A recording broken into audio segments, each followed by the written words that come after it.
लोग जोर से बोलो फिर। हाँ बोल।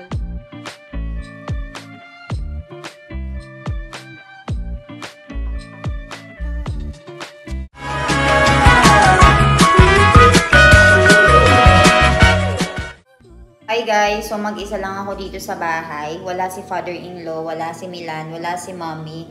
So very free ako ngayong araw and hindi ako nagluto ng pagkain ko. And tignan nyo kung ano yung niluluto ko ngayon. So nagluluto ako ngayon ng pancit canton guys. So ayan, meron tayong pancit canton, meron mga sauce dito. Pinapakuluan ko lang itong noodles. Pagkatapos kakain na ako since alas 12 na ngayon guys.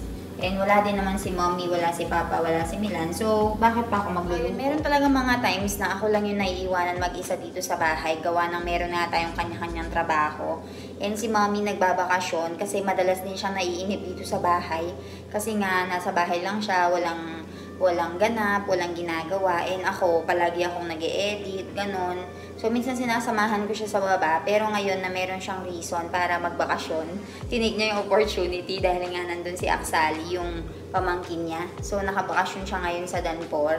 And siguro maya-maya, uuwi na siya. So, susunduin natin siya or tasabay siya sa mga kamag-anak natin na magpupunta dito. So, balitaan ko kayo guys. Lulutuin ko lang yung pancit canton and kakain. Maligo na ako ngayon guys. And kakatapos ko lang din kumain ng pancit canton na niluto ko. Actually, alam nyo ba, nung first year ko dito sa India talaga, ang pinaka-kine-crave kong pagkain is pancit canton. Kaya nung umuwi ako ng Pilipinas, yung pancit canton talaga yung hindi ko nakalimutan. And palagi kong nire-remind yung mother ko na bilhin niya nga ako and paalalin niya sa akin.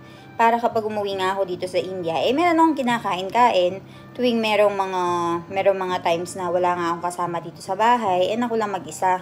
So ngayon nagkaroon ako ng pagkakataon na kumain ng pancit canton kasi nga tinatamad na akong magluto. Hindi ko alam kung ano gagawin ko ngayon. Siguro mag-i-edit lang ako ng kaunti.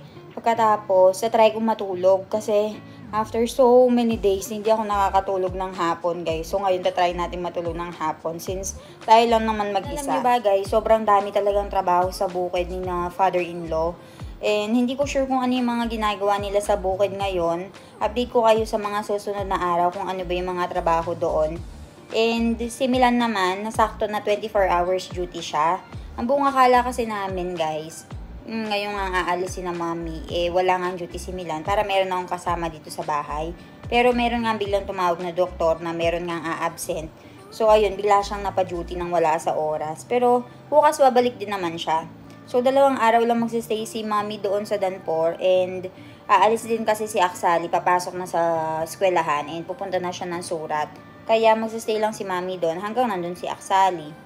So, ayun, balitaan ko na lang kayo, guys. Tignan nyo yung setup ko dito. So, ganito yung setup ko kapag nagtatrabaho. Ginagamit ko lang itong iPad ko. Tapos, meron ako ditong keyboard. And meron akong mouse dito. Nandito ako ngayon sa bahay ni Nita Mommy. And they will be cooking panipuri. Panipuri ba na ano, Mommy? So, they will be making the puri, water right now.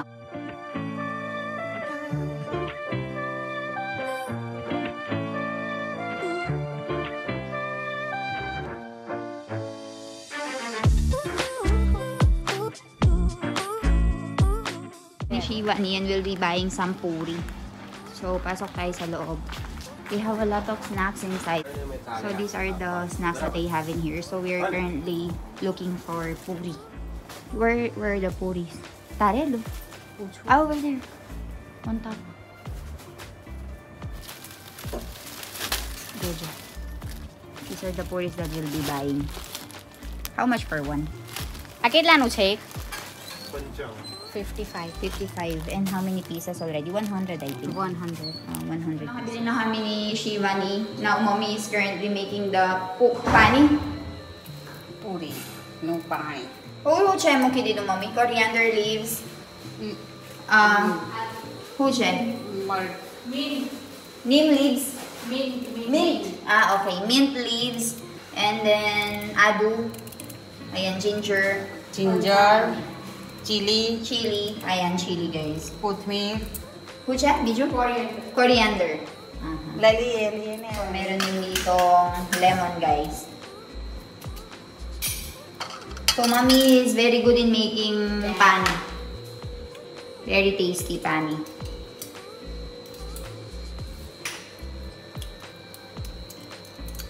Ikat siya, Joy. Na. Binadyo. Yeah. So, ayan. Ganyan karami yung mga lemons na gagamitin niya, guys. Chef Nita. Chef Nita. After putting all the ingredients, guys, lalagay mo lang siya dito sa blender.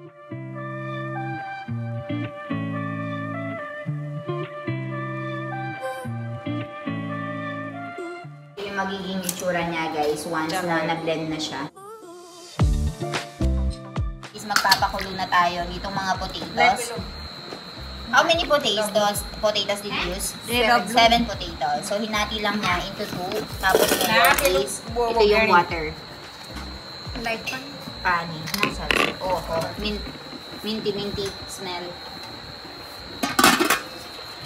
So, there is little bit of water over here and you just have to mix that mixture that you blended earlier. Yan, halo-halo mo lang siya, guys. So, depende sa'yo kung gaano karaming pani ilalagay mo. It just depends if gusto mo ng medyo maanghang, gusto mo ng medyo minty. Tapos, mas masarap din kapag malamig. So, meron silang onion dito, merong chana, and then they will be making the mixture later. And meron din cabbage, guys.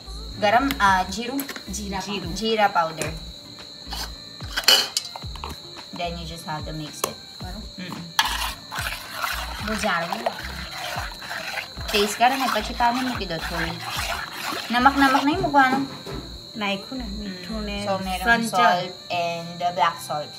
So, ayan, Shivani will be tasting it. Barabar siya, Shivani. Masta siya. Jojo, kilo siya, chef. Nita chef. So, ayan, guys. Ito yung pani nila. This is what they call pani. And then, over there, they are currently cooking the potato. And they will be putting chana afterwards. And they already have the kachumbar over there. And they will be eating it together with the puri that we bought earlier. So, magbabayin tayo ng rafri kay Maharaj. So, magbabayin si Shivani.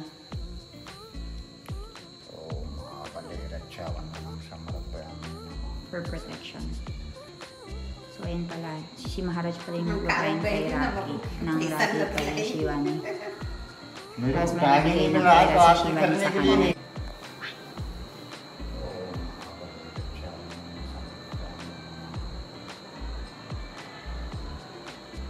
इस लोग जोर से बोलो फिर हाँ बोल दो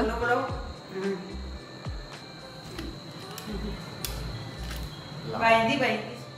आओ चल एबी राकी राफरी ये gents gents mate ladies mate this is for boys guys अब मैं इतना इंग्लिश पढ़ा नहीं पाएंगे So right now we are removing potato dunk.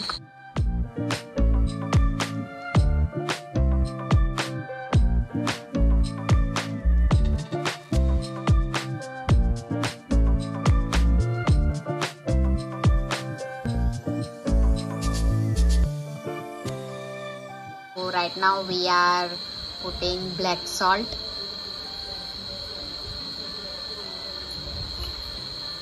Then 1 tablespoon of chili. 1.5. 1.5.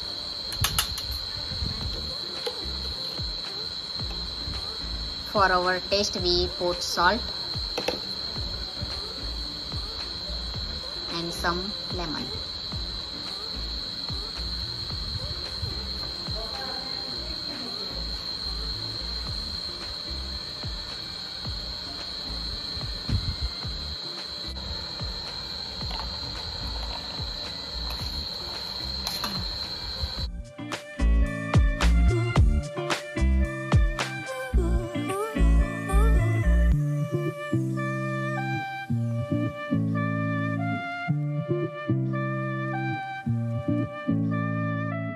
Titikman natin yung pani puri ni Nita Mommy.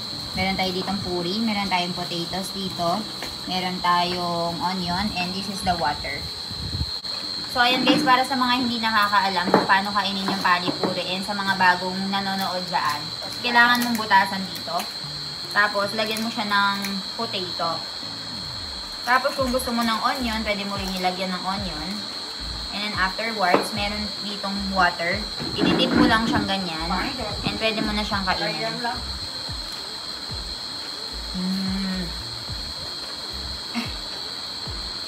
Nito Mami's water is very good because it's not spicy at all and very minty. Masa siya. Yung lagi, masa siya. Masa siya si Vane. Jordan siya. Jordan siya. Sala.